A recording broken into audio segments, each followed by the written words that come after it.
I guess a couple of things that not necessarily missing from a media coverage, but the world doesn't really know about unless they have someone on ground zero, like friends or relatives or whatnot, is well, first of all, the conditions, as I've mentioned, of people living there, because war comes and then maybe moves on or moves back, but people kind of stay in the same area that is just devastated. Once the army, one or the other one, is gone or moved past, there are still people, and especially elderly people, seniors, who don't really have anywhere to go, that kind of gets stranded there in these inhumane conditions, that there is no food, there are no stores, there is no running water, there's no electricity, or there's no heating. A lot of people need access to pharmacies, which are closed, or even if they're open, they're out of stock and can't be resupplied.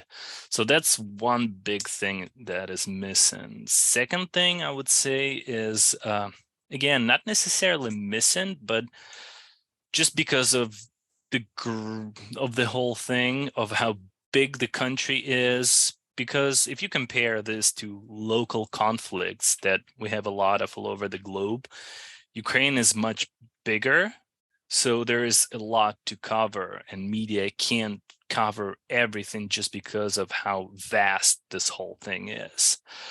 So, for example, some cities or towns get mentioned in the news, and then news move on because there's always something happening. Every single day there is development, there's something, something, something. And I feel like a lot of people think just because something is not mentioned on the news anymore, then it's not there anymore, but it is. So I would say just the gravity of the whole situation and the whole implications of what this means. Like, if Ukraine loses, is it just Ukraine that loses, or is there more involved? I think Europe kind of learned, at least this is what I hear from people I meet, which is not many, but some, that a lot of grain in Europe was supplied from Ukraine, something people didn't know and didn't realize till this whole crisis hit.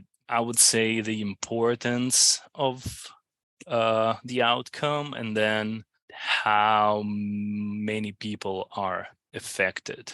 One thing everyone says is donate. I think, yeah, a lot of people heard that, and who could or who can, they have places they donate to. So the one thing I would say is spread awareness. Nowadays, with all media, with social networks, with all different platforms, it's not that hard to do. You can share a post, you can you can send a friend an article you saw, or just keep it in the news. Because if this whole thing gets swept under the rug, then a lot of the support will stop, or a lot of the attention that Ukraine is getting now will kind of subside. So it's the easiest thing to do. See something you like, you share. And that also helps with the propaganda, because nowadays there are a lot of fake news, or at least in this post-Soviet countries, you see a lot of news that are just not true, and people who have no access to anything else, or people who don't know anyone in Ukraine or related to Ukraine, might think, okay, then this is so.